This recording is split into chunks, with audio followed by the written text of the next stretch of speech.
పసుపు మన సంప్రదాయాల్లో, శుభకార్యాల్లో, ఆధ్యాత్మిక కార్యక్రమాల్లో ఎంతటి ప్రాముఖ్యత ఉందో అందరికీ తెలిసిందే.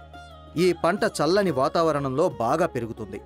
అందుకే అనంతగిరి లాంటి ప్రాంతాల్లో పసుపు సాగు ఓ పరంపరలా కొనసాగుతుంది. భారతదేశం ప్రతి ఏడాది 10 లక్షల టన్నులకు పైగా పసుపు ఉత్పత్తి చేస్తోంది.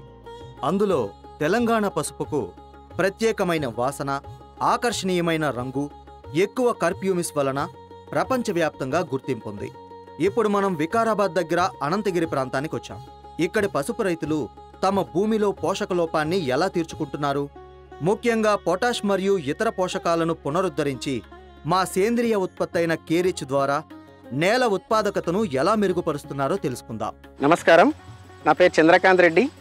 మాది వికారాబాద్ జిల్లా ధారూర్ గ్రామము. మేము మా నాన్నగారితో పాటు ఒక 5 ఎకరాల పసుపు తోటని 10 సంవత్సరాల నుంచి మేము వేస్తా ఉన్నాము. పసుపు పంటలో గడుస్తున్న కాలం కొద్దీ తెగుళ్ళు ప్లస్ ఎదుగుదల అనేది చాలా తక్కువ అవుతుంది. సో ఈ క్రమంలో మేము కోరమండల్ వారి గోదావరి కేరిచ్ గురించి వినడం జరిగింది. సో ఇది చెర్కి పిప్పి నుంచి తీయబడ్డ సేంద్రియ పొటాష్. ఇందులో 14.5% పొటాషు ఉంటుంది. ఇందులో కాల్షియం, మెగ్నీషియం, సల్ఫర్ తో పాటు కాపర్, జింకు ఉంటాయి. గోదావరి కేరిచ్ వాడడం వల్ల మా పంటలో ఆకు పచ్చదనంగా ఉండడము మరియు ఆకు సైజు పెరగడము, ఈ యొక్క మొక్క సైజు ఎదుగుదల మంచిగా అనిపించింది. తెగుళ్ళు తక్కువగా వస్తున్నాయంటని చెప్పి గమనించడం జరిగింది. మేము ఈ కేరిచ్ వాడుతున్న సమయంలో మాకు గమనించిన అంశాలు, దుంప సైజు అనేది గతంలో కన్నా ఇప్పుడు ఎక్కువగా దుంప పెట్టడం గమనించాము. కలరు మరియు సైజు కూడా.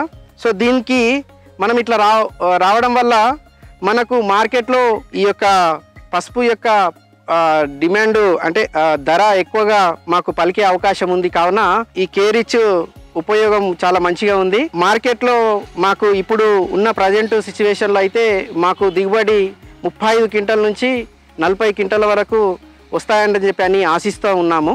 గోదావరి కేరిచ్ సేంద్రియ ఎరువు కావున మన పంట ఎదుగుదలతో పాటు మన భూమి సారవంతాన్ని పెంచే అవకాశము ఉంటుంది. కాబట్టి మన రైతు సోదరులందరూ గమనించాల్సిన విషయము, ఇది ఎకరానికి 8 బ్యాగుల నుంచి 10 బ్యాగుల చొప్పున వాడడం వల్ల మన దిగుబడి పెంచే అవకాశం ఉంది. కావున ఈ గోదావరి కేరిచ్ను రైతులందరూ వాడాలని కోరుకుంటున్నాను.